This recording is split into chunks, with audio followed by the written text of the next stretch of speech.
Good afternoon everyone, and welcome to another week in our garden. We're starting at midway down the garden. If you remember last week we said what we were putting on those plots over there, and I told you what we're going to put on these plots here. Now, as regards preparing the ground, we needed to line this, so I put 4 ounces a square yard on both of those plots. I used the granulated in the end. It was a lot easier to put on and just rake in. The only thing I haven't done the digging because I've been busy elsewhere last week, so I never got any digging done. Now they tell me we've got some bad weather coming and morning frosts, and I wish I had done it last week, but I'll squeeze it in somehow. Now these plots here, as you can see, I'm digging some barley straw into there. I did have some late Swedes in, but they're not making anything, so we'll take those out, dig that barley straw in, and then we'll prepare it for what we're going to plant in it. This will be for the tomatoes, so I should dig in a lot of our own garden compost. Won't manure it as such, but I can dig in a lot of our good garden compost into the top spit or two, because tomatoes tend to spread rather than go deep. This side, when those few onions are finished, and there's a couple of lettuce that I just left there, the chickens are eating those now, so they'll be finished those soon. This will be for the pumpkins and squashes. Now, because it's pumpkin and squashes, I really need to dig deep.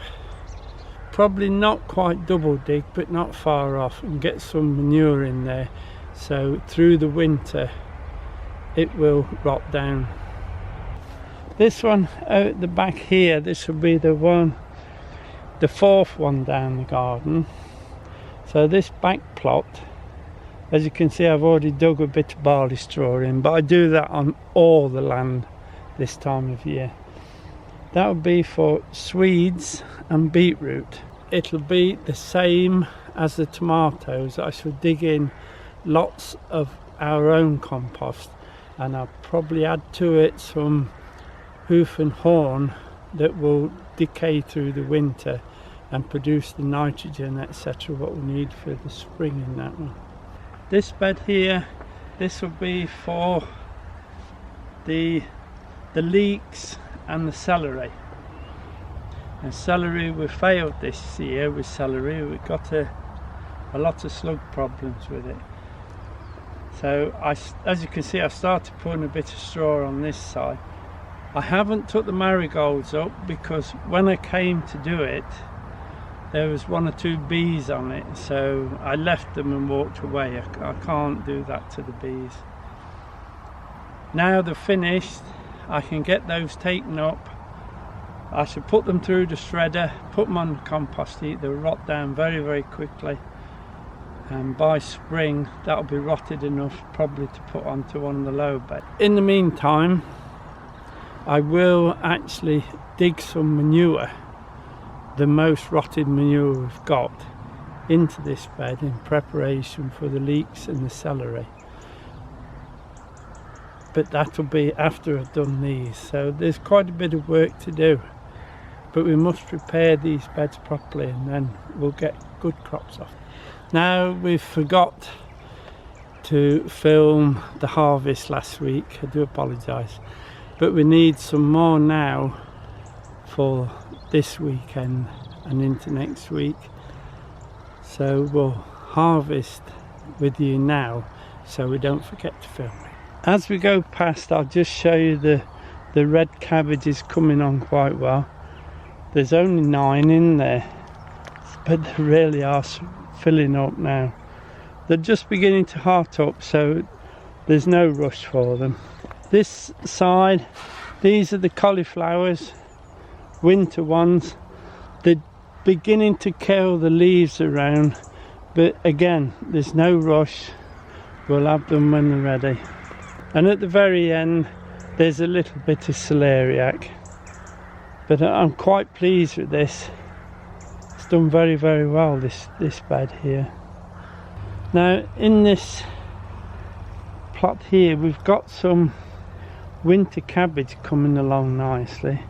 The only trouble is the slugs are absolutely slaughtering the lower leaves. So what I shall do perhaps later today is I'll take the cover back off, clean those eaten leaves out, and I'll scatter some coffee grounds all through it all and try and control those slugs a little bit. This side there's a bit of broccoli, but that's no rush for that now. It won't be ready till spring.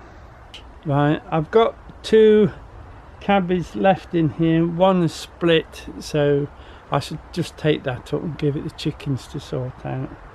The other one looks pretty decent, so that will be the last of the cabbage. And there's quite a bit of curly kale in there. We'll take a few leaves of that up as well. The last of the mini cold cabbages, we've been harvesting these since summer. They've done very, very well. Obviously the slugs have had a good go at this, so I'm just going to literally cut the cabbage off the stem and we'll have a look what we've got. It's a bit mucky, I think. It will be small because they are mini coals, but we can make a bit of a cabbage out of that. I'll just take this stem off. We don't want that no more.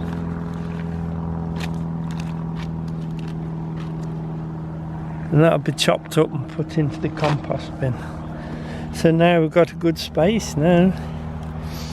Right, the kale. Kale's done exceptionally well.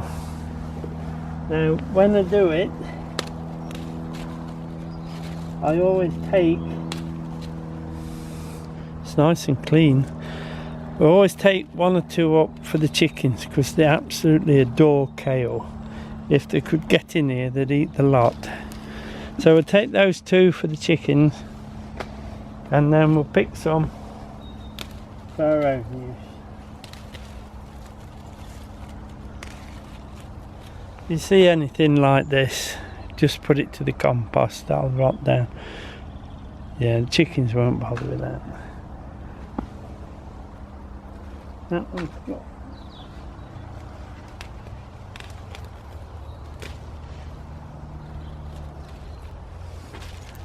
There you are, 5 good kale leaves, nice and clean. I'm pleased with that because usually you get a lot of whitefly on the curlies. I'm going to take this celeriac here. As you can see, it's quite big. Not huge this year, but big enough to take. I'll just fetch the spade, I think, to lift that.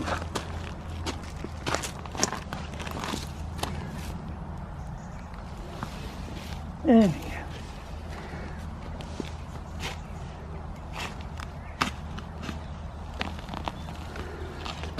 Quite a root on it. Quite a root.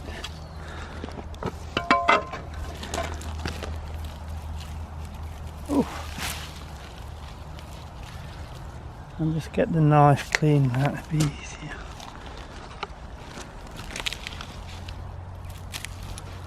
Right, we'll clean that up at the tank. That's a nice celeriac that is.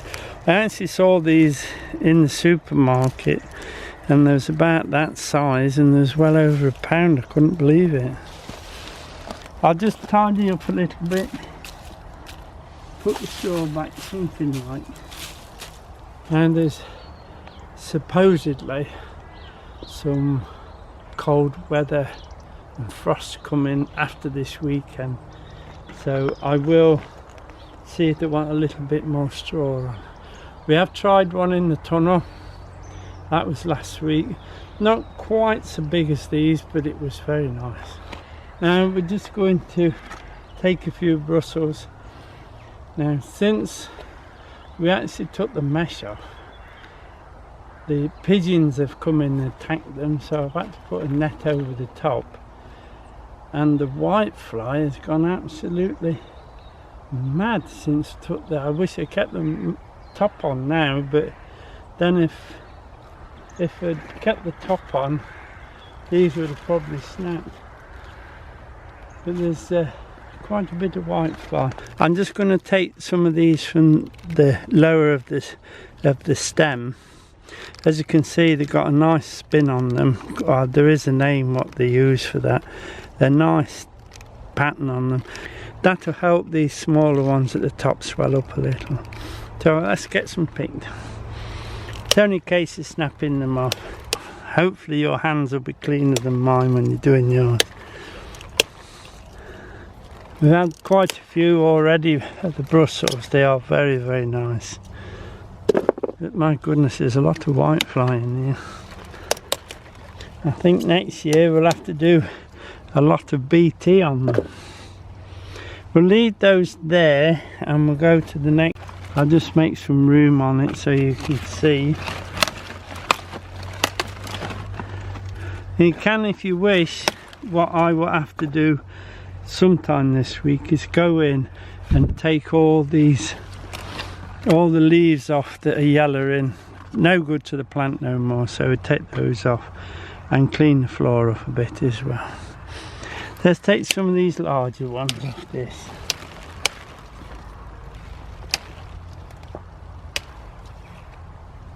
In fact, they're not too bad at all. Very firm. Now that's enough for us for the weekend. It's quite easy just to pop down and get some more should we want them. Let's go and lift the leek and some carrots. We'll take 2 or 3 leeks. I'm still suffering quite bad with the rust, so I'm looking for next year's leeks. Hopefully that's got a better tolerance to the rust.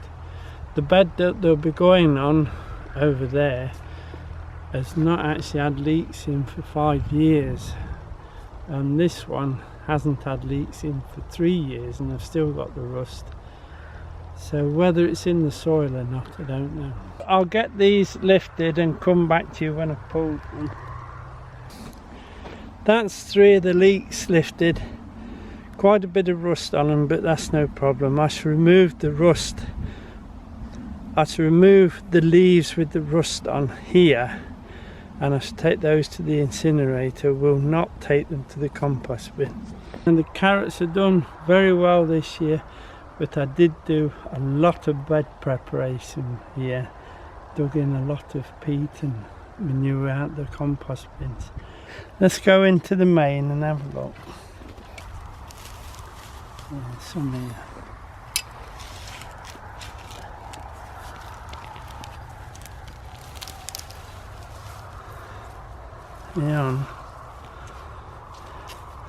Yeah, they're fine, they're good ones.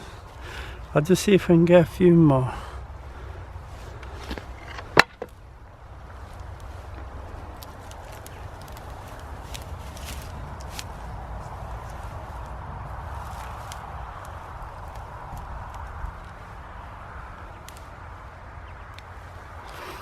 Now with the ground being a bit sticky, I've had to lift quite a few to get some, so but they're fine. Right, we'll just have a look how these are doing this side. I haven't harvested any out here, so we'll see what we've got. Not a lot yet, I don't think. I don't know, fat one there, but it's split. That's good.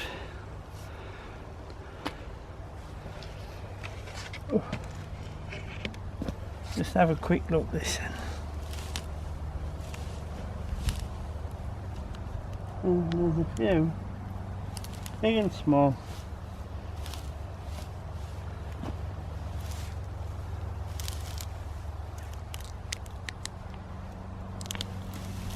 There's another good one. There's plenty of them. So we'll just pull one more. See, that one's good top, not some bottom. I think that'll do us for this weekend. There's quite a few carrots. I've got a few parsnips here, The bulk of the crop was taken by the pigeons, if you remember, but what we've got, we'll try one or two and see how they like.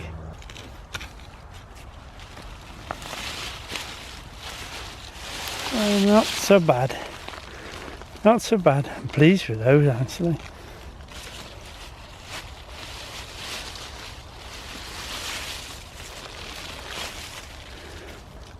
So there you are, look, that's enough for us this week and quite nice. Now we're just going to take a few of these spring onions. We don't normally have salads now this time of year. We're on soups, etc. But Diane likes to put one or two of the spring onions in with the soup.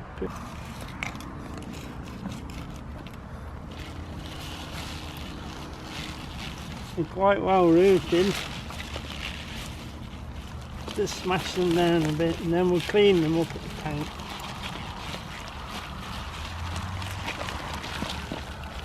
Cracking onions those, look. Very nice. There you are, just a few, 7 or 8, but they add good flavour to your soups.